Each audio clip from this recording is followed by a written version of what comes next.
Hello everyone.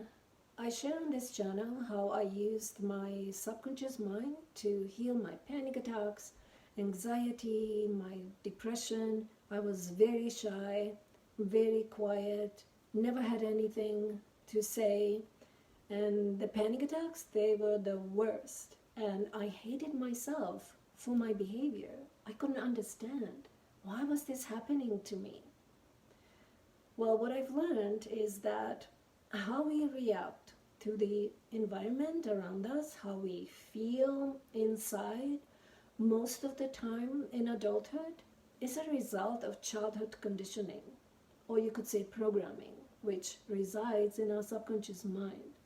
And I'll explain how this happens. Before the age of 7, you feel your way through life.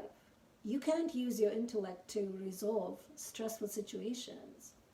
When you were a child and you felt shame, blame, when you felt your way through traumas without anyone guiding you to resolve the conflict, you actually dissociated from these feelings right in the middle of the experience to cope.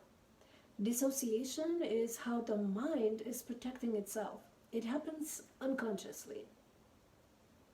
So when a child is shamed, abandoned, or in some other distress, they will eventually stop crying, go on playing, forgetting about the experience. Life goes on. But this negative experience is now stored in your subconscious mind as a memory, with the feeling of distress attached to it. And every time you're in a similar situation later in life, you react or get triggered without even knowing why. You're not conscious of what's in your subconscious.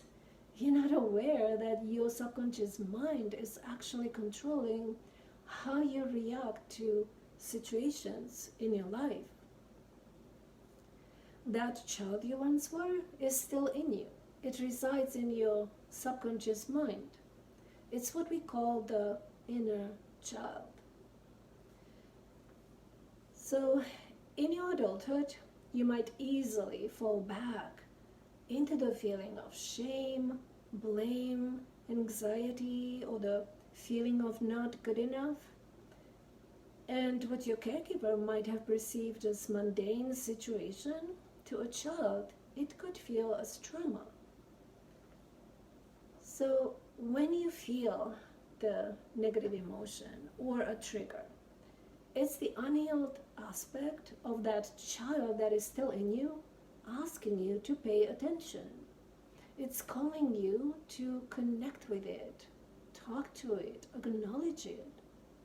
It's asking you to express love and understanding to it. It's what should have been done when you were a child.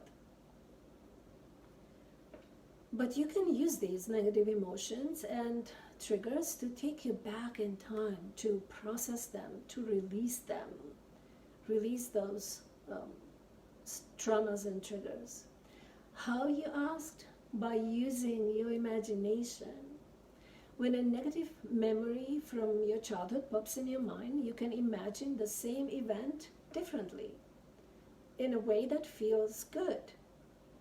It'll stay in your subconscious as a new feeling memory attached to that same event. You can imagine your adult self back in those stressful events, standing in front of your child self, talking to them. You could say, "No wonder you feel upset. I hear you. I understand you. You have a valid reason to feel this way." You can even imagine standing up for your child self in an abusive situation. You can take your child to a safe space. You can use your imagination to transform the negative emotions into positive experience, positive feeling. You can change the feeling memories in your subconscious. Your subconscious mind is malleable. The synapses in your brain can change. I've done this process on myself. many times. And I gave you an example in my video, how to transform self-blame. And I will continue to give you examples in my next videos, because using this technique of transforming the feeling memories of my past improved how I feel in my life profoundly. And I am in no way blaming my parents for any of my negative experiences from childhood, because they have their own childhood traumas to heal. And I'm also not saying that we should protect our children from every negative experience. No, not at all. We need challenges in life to grow, to learn, to evolve into something better, to overcome and get resilient. We actually need challenges for the movement in life.